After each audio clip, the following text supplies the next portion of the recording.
Good evening. In this second part of our series on Stalin, we will explore a bit more Stalin's youth and the circumstances that brought him to be on par with Lenin during the formative years of the Soviet Union after the revolution of 1917.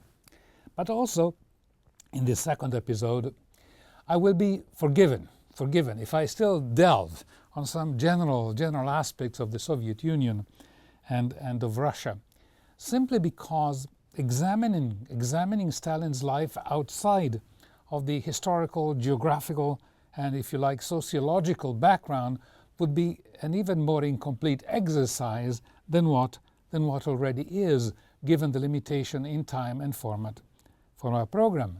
That is, I will try to widen the perspective and cast a glance, however quick and cursory, on both what was and to an extent still is Russia.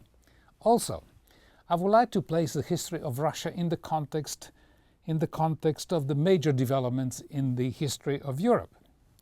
Russia was and is the largest of any other state, encompassing 11 time zones. If we think that continental America covers 4 time zones, multiply that by 2.5, and we can visualize the immensity of the country, which is really more of a world than just a state. When Stalin was born in 1878, the empire encompassed to the west Warsaw and part of today's Poland, the Baltic ports of Riga, founded by Germany, and to the east the Turkic-speaking expanses of Central Asia, the Persian and legendary lands of Tamerlan, cities of the Tales of 1001 Nights, such as Samarkand, Bukhara, and countries associated with legends and religions strange to Europeans. Russia had borders in the Arctic, in the north, and on the Danube on the south, and further to the east, Russia encompassed the Mongolian plateau and extended, and still does extend, to the Pacific, with the Eurasian or Eurasian outpost of Vladivostok. It almost touched Japan with the Sakhalin Island and their Ainu people. The Caucasus had been folded into the empire at the beginning of the 19th century, extending Russia's border to Turkey and to Iran. And while acquiring the equally fascinating countries of Georgia, Armenia, and Azerbaijan, whereas Ukraine had been the cradle, if you like, the womb, so to speak, of the empire, the state of Kievan Rus, Kievan as in Kiev and Rus as in Russia. And this, for any unbiased observer, should by itself show how artificial, how concocted, and how pumped up from the outside, and also ridiculous, is the notion that Ukraine has nothing to do with Russia. It is almost as if an individual would claim to have been born without a mother. And in this enormous mass of land, there were as many types of churches and religions as you can think. There were Orthodox, Catholic, Uniate Catholic, Armenian, Apostolic, mosques, Buddhist temples, shamanic places of prayers, plus their derivative sects and cults, Zoroastrians, Old Believer. The list is even longer. And by the way, contrary to popular belief, the Council of Soviets was markedly agnostic, admittedly, especially at the beginning, but there was no religious persecution per se, except for those who predicated the annihilation of the system. For those interested, there is a massive and scholarly study of Islam during the Soviet Union. There was, in Russia, an Institute of Religions located in Moscow who kept a record of how many mosques there were and were being built, as well as records of their related festivities, customs, and administrative structures in the Muslim Republic. But Muslims in their republics were free to practice their religion. Education in Russian was compulsory and free, but local languages were not discouraged.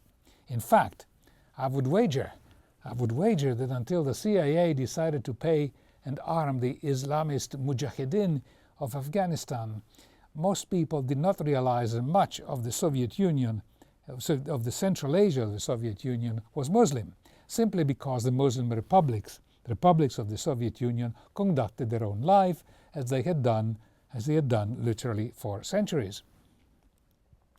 And besides the 14 main republics of the Soviet Union, there was, and still is, a long list of autonomous republics, about 80 altogether. And examples of these are some whose names have surfaced recently due to the turmoils in the Middle East and the Caucasus, such, for example, as Chechnya and Dagestan. Clearly, this uniquely diverse array of lands, people, languages, and religion required a structure based on one strong decisional center with a robust body of representatives from the many republics who were elected following the electoral and cultural customs of the very diverse republics. Therefore, when Stalin's mother asked him what precisely he was doing in Moscow, he was right in comparing himself with the Tsar, a figure more familiar to his mother than the head of the Soviets, as we saw in the previous episode. Soviets meaning the head of the councils. Now, the authority of the Tsar came directly from God and was supported from below by the nobility, barring internal bloody squabbles from time to time. Instead, the authority of the head of the Soviets came from the Soviets, that is, from the council themselves. And in this sense, what happened in Russia in 1917, at least in principle, paralleled what happened in France with the French Revolution. The French kings were anointed by God in the Cathedral of Reims, and their authority was supported by nobles and priests. The French Revolution at first did away with all this, but was then brought to a halt by the bourgeoisie, which exchanged a king for an emperor. Now, the civil war that followed the French revolutions was as bloody as the civil war that followed the Russian Revolution, with the aggravating factor in Russia, that is, that the revolution came at the end of World War I, when the country had been defeated, humiliated, and bled to death, literally. Unfortunately, revolutions cannot be made with the help of the police. However, it should be added that in the last 1917 revolt in St. Petersburg, when the Tsar called on the army to shoot on the people, the army refused. It was the last stroke that caused the Tsar to abdicate and put an end to 2 centuries of monarchical rule. As I mentioned in the first episode, and I will continue to say to avoid equivocations, the intent here is not to praise or condemn Stalin, but to provide information in whatever limited form, so that the viewer may form his own opinion, different, I hope, from the stereotyped characterization of the regime media. We have briefly reviewed the size, the scope, the challenges, and the uniqueness of the Russian Empire and then of the Soviet Union in terms of size, extreme varieties of ethnicities, and incomparably greater mix of languages, religions, cultures, and way of life. We will now briefly compare, if you like in wide strokes, the history of Russia with the history of the great European powers and movements that defined what historians call roughly the modern era. Before that, however, one consideration about Stalin.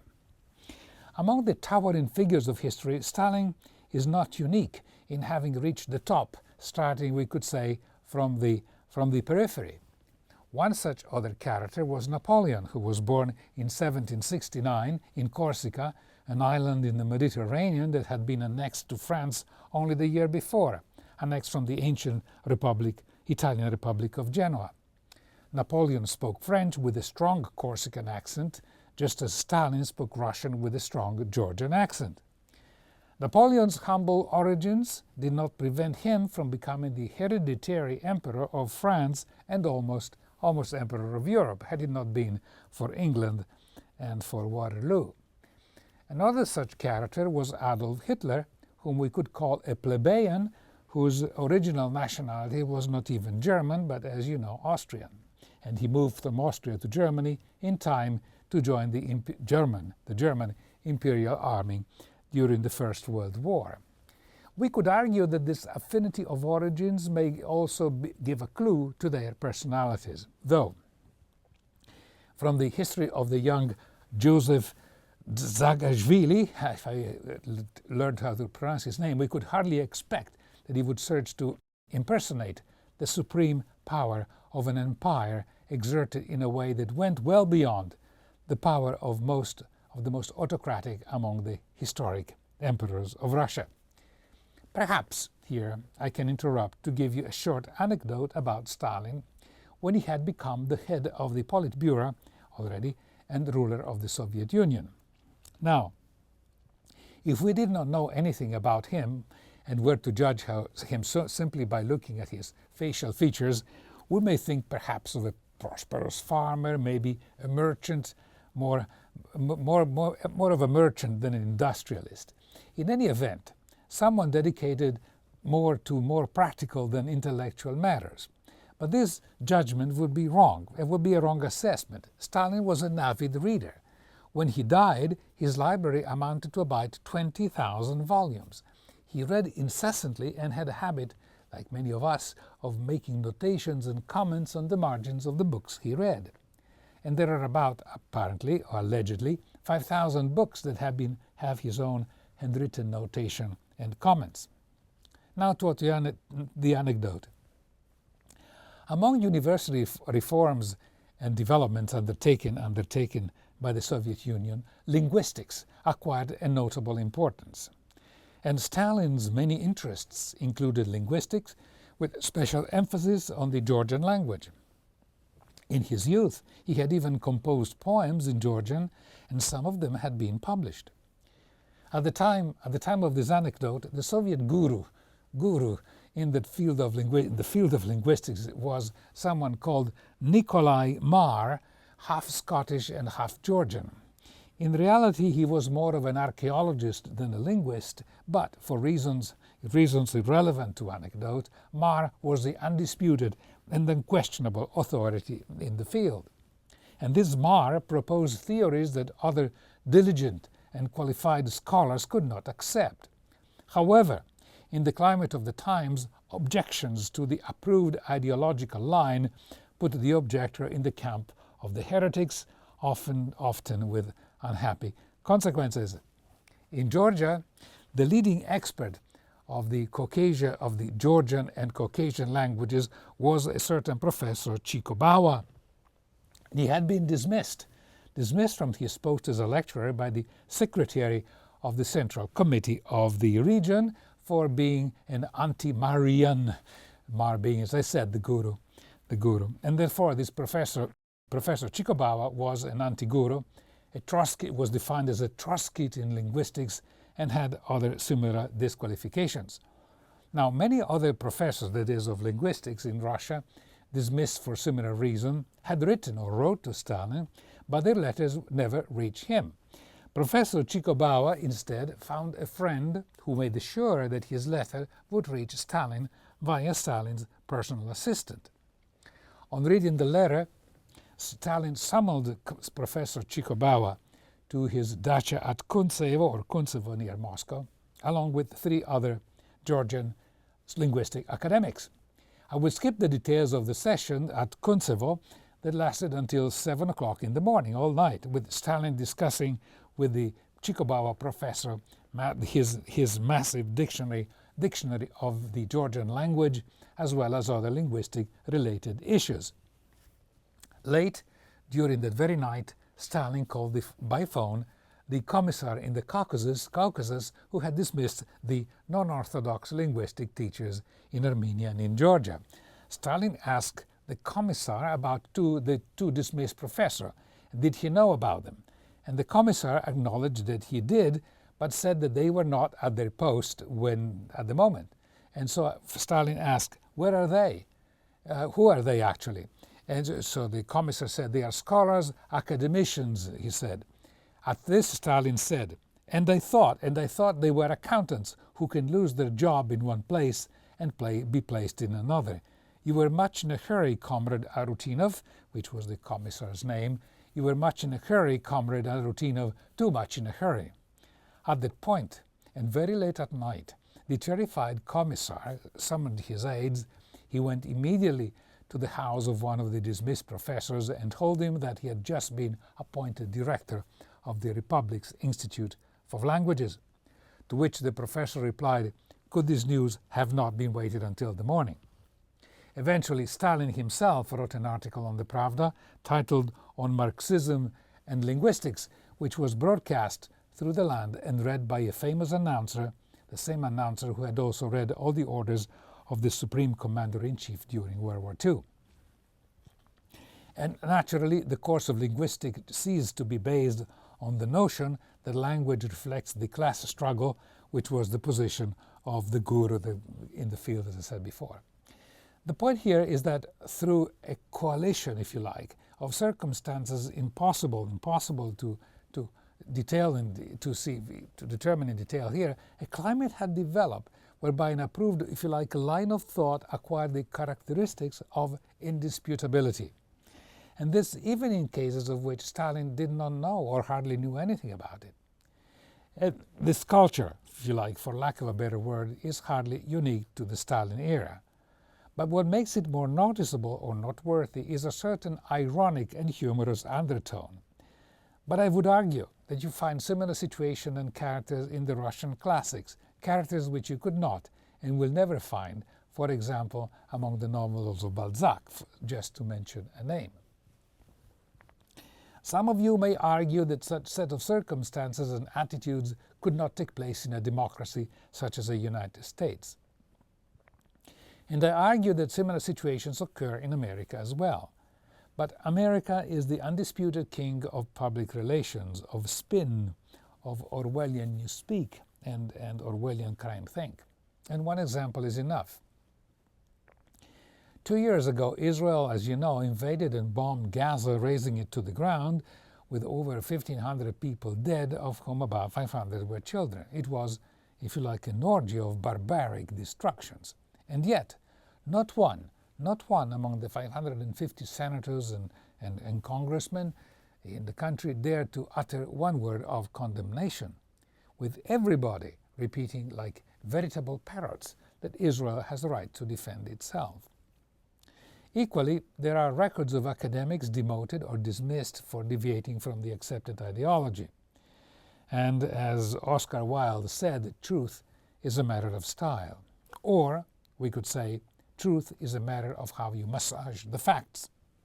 Now to a brief summary of major European eras and epochs so as to place the history of Russia and of Stalin into a proper context, I hope. Now, between 1688, the date of the glorious revolution in England that ended the dynasty of the Stuart and confirmed Protestantism as the religion of the land, between 1688 and 1815, France fought England for global supremacy. With Waterloo, England emerged as the first world power. And this also coincided in the East with China's decline of the Qing dynasty. However, starting in 1870, two historical events occurred that put kind of a break to English dominance. Until then, Germany was a network of small states, some no larger than a county in Rhode Island, except for Prussia, who had emerged during the 1700s as an efficiently and organized modern state. Now, Otto von Bismarck, son of a Protestant country squire in Brandenburg, using Prussia as a base, converted that quilt of independent states into the most powerful continental nation in Europe, yes. And this was called the Second Reich. By today's standard, Bismarck, we could call him maybe a right-wing man, but he demonstrated how to manage successfully state power by widening the political base, developing heavy industry, introducing social welfare, and playing with alliances in what became known as the game of realpolitik. England was now concerned about her relative decline compared to the new German phenomenon, while Germany was reshaping what we today would call the world order. Therefore, at Stalin's birth, the geopolitical situation saw a powerful Germany and America on its way to become a world power, and to the east of Russia, an industrial and militarized Japan. Meanwhile, all throughout Europe and America, there had been unsuccessful local rebellions in the growing class struggle. And the conditions of the working class during the Industrial Revolution would cause disbelief to anyone who were not familiar with the period. For the workers in the factories of the Industrial Revolution, life expectancy was about 30 years. In London, at the apex of the Victorian era, the English world power, poor people did not even have enough money to move away the dead from their hovels, with what consequences we can quickly imagine. Curiously, Russia had arrived in the Caucasus around 1800 by the invitation of the Georgian Christian rulers who were battling both the Ottoman Muslim Turks and other brands of Muslims. In 1840, the empire had declared that Russian would be the sole language to be used in official business, which is why Stalin, by the way, grew up bilingual, and maybe also why he was so interested in languages. On the other hand, Marxism had arrived in Georgia during the 1880s, along, we may say, with the expansion of the railways, which now brought to Tiflis or Tbilisi, the capital of Georgia, the latest news, the latest fashion, the latest literature from Europe as well as from Moscow. And this new wind of novelty encouraged and heightened a wave of nationalistic class struggle. As mentioned before, Stalin, or rather Sozo as he was known in Georgian by family and friends, got his education in a seminary. And as a concession to the nationalistic mood, the study of the Georgian language was reintroduced in the schools. And at the age of 16, Stalin had a publishing nobleman, as I said, print 5 of his poems written in Georgian. The poems, would you believe it, celebrate the contrast between violence and nature in man with the kindness and gentleness of birds as well as the soothing power of music. During his first years at the seminary, Sozo was a brilliant student as well as the lead tenor in the choir. As I mentioned before, he was already a voracious reader, eventually getting top parts in Greek, believe it or not. But the ideas and book that came from Western Europe also filtered into the seminary. The seminary authorities kept confiscating from him books by writers such as the French Victor Hugo, Balzac, the English Thackeray, the Italian Machiavelli, and even a translation of Darwinist books. Stalin read Goethe and Shakespeare, and could even recite, believe it or not, Walt Whitman, though he had always had a hard time with English, or at least he said he did. And inevitably he read Karl Marx. Socialism in Imperial Russia had developed almost half a century before an actual proletarian existed. And we should not forget that serfdom in Russia was only abolished in 1861. Serfdom is not the same as slavery, but essentially it tied the serf, the peasant, to the vast estates where he happened to be born, estates, of course, belonging to various aristocrats. Differently from Europe, socialism in Russia had developed not from below, via the trade unions, or from the upheavals sometimes brutally put down in England and in France in the 1830s and 1848 and 1870. We could say that socialism had developed from above, through the major works of the Russian 19th century classics, which classics, as I said before, gave a foundation to the only class struggle that eventually succeeded in turning upside down the traditional structure of society as we know it. And this unusual spring for socialism also explains why some tycoons of the old regime actually gave large contributions to the socialist movement, which eventually issued in the revolution of 1917. But, as with almost everything in the world, things are much more easily said than done, especially revolutions. And Stalin was to give his heart, his body and soul, so to speak, along with his many others, to an enterprise which at the beginning would have appeared impossible. It was an enterprise that would take 30 to 35 years to mature, during which Stalin became an organizer, a brigand, a bank robber, married, had a son, Yakov, whom he did not see for the first 10 years, lost his first wife to typhus, was exiled for years in Siberia, was exiled again in the northern Russia, had several affairs, would escape miraculously several brushes with death, would marry again and have another son and daughter, respectively Vasily and Svetlana. Of his sons, Yakov fought in World War II, was captured by the Germans and died in a concentration camp in 1942. Vasily joined the Air Force and carried 26 air sorties during World War II. He became a commander of the Air Force in the Moscow district, and after Stalin's death, he was arrested, allegedly for having revealed top-secret information during a dinner party with foreign diplomats. Khrushchev, in a close trial, condemned him to 8 years imprisonment. However, Vasily was released in 1960, was given a small pension, a flat, and permission to wear his general's uniform. He died in 1962 at the age of 41 due to chronic alcoholism. Svetlana, born in 1921, died in 2011 in Wisconsin. Stalin would eventually become the leader of the Council of Soviets through a set of circumstances, some of which, as it often happens in history, were due only and exclusively to chance, as we will see in the next episodes. Until then, I am Jimmy Moldia for Historical Sketches. Thank you and see you next time.